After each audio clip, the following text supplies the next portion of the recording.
In the 40 years of existence for the legendary Southern rock group, the Marshall Tucker Band, only one member has been through it all. Doug Gray is excited about celebrating those 40 years with a new Greatest Hits album, as well as a new solo project called Soul of the South. Kelly Lynn caught up with him for a very special visit to hear all about the new projects. We are here with Mr. Doug Gray from the Marshall Tucker Band. What an exciting day for me. This is so cool. Well, thank you very much. I'm glad we're here. It's exciting. And I mean, you have got a great project. You're coming out with the greatest hits on the Marshall Tucker Band, and at the same time, an album that you made 30 years ago. There's a reason behind it, but we don't have all day. It's fun, and it gave me having the greatest hits. Normally, everybody puts the greatest hits out, and then they put it to bed, and then it's just out there to be sold. We didn't want that. We pulled it off 10 years ago. Recreated this new greatest hits based on the fans. They said, I want this on my greatest hits. And so we let them pick the songs out, and they picked up most of the ones that was on the first record, and we added 5 more to it that they wanted on their greatest hits record. And we got it together, and I was in the studio, and the guy said, yeah, don't you have some other stuff in the catalog? I said, there's like 40,000 different live things back there, but I pulled something out. I said, listen to this. I played him one song of that Doug Gray. We call it the Doug Gray thing because we never wanted to name it. It's called Soul of the South now, but I got to tell you, he heard it and he said, we're going to put this out together. And so we finished that one. This one wasn't touched. I just went in and shined it up a little bit, and they put it out as a package deal. You put your arms around me, say you want me to. You love your defenses now, coming through, and I'm guilty. Can't see what I can't see. What I want, what's the grand over me? We'll just get started. Can't see. This is so exciting because you didn't really go back in and do anything to it. It was the original recordings, and you turned down a major record deal back in the day to do what you were doing with the Marshall Tucker Band. Didn't want to leave Marshall Tucker because that's where we started. That's what we were. In high school, we were bands that never wanted to leave the other band that you were with. A lot of people, I'm here today and I'm with somebody else tomorrow. Well, with me, I like the support of being able to reach out and touch that same person you've had for so long, or close your eyes and know that they're going to play that note at a certain time. And with the ability to do that, I wasn't about to leave the band to come out with something new. I just wanted that support of the real Marshall Tucker Band. And you guys have been able to have, I mean, you've had huge, huge success. What do you think? Do you think a lot of that is from sticking together and going through the good and the bad? And well, Marshall Tucker Band's original form lasted longer than most of my marriages. Okay?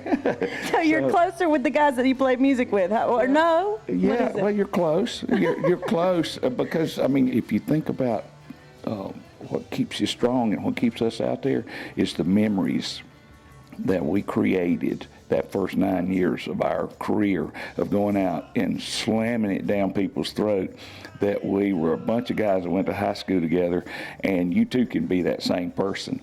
You know, not because you're in high school, because we was lucky to get out, but just because we had a goal, be around as long as we could. And when we lost Tommy in 1980 to the car accident, that enabled Toy to not really feel very comfortable about being out there anymore.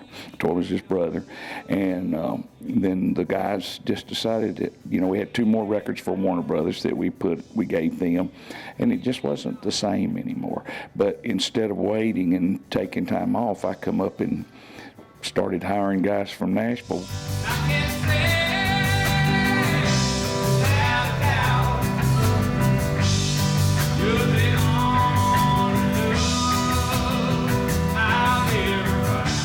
this summer coming up, what's obviously these 2 releases are out and people can get them now, and you're going to definitely want to hear the Doug Gray Soul of the South.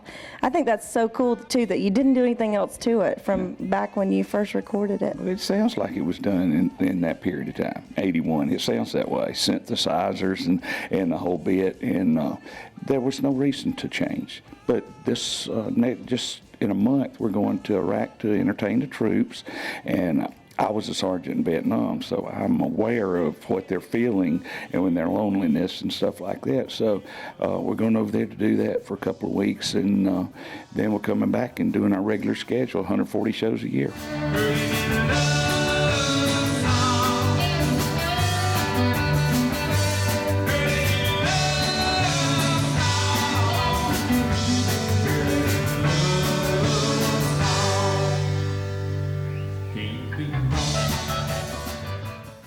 Now it's time for our weekly songwriter tip brought to you by Nashville Songwriters Association International. We sit down this week with Tim Buppert as he talks about making your song real. Make sure you can relate to the idea that you're going to write about. If you're going to write a song called Down on the Farm or something about tractors and you've never seen a farm or been on a tractor, chances are when the artist that you're pitching the song to sees this title, Down on the Farm, whatever, he's going to expect it to be a genuine song. He's going to expect it to be real. And when he starts listening to the lyric, he's going to be able to tell right away, he or she, you never been on a farm, dude. Check out NashvilleSongwriters.com for more information on NSAI. We're now out of time for today's show, but don't forget those new discs we have up for grabs this week from Doug Gray and the Marshall Tucker Band. To enter this week's drawing, you gotta go online at InsideMusicRoad.com. We have lots of other great stuff available online too, including a new Grascals album, a tribute to the music of The Andy Griffith Show. It's all there at InsideMusicRoad.com. Don't forget to check us out on Facebook too for all the latest news and events here in town. We're gonna leave you today with that #1 hit from Blake Shelton, Who Are You When I'm Not Looking? Until next time, I'm Bailey for Inside Music Row, and I'll see you again real soon.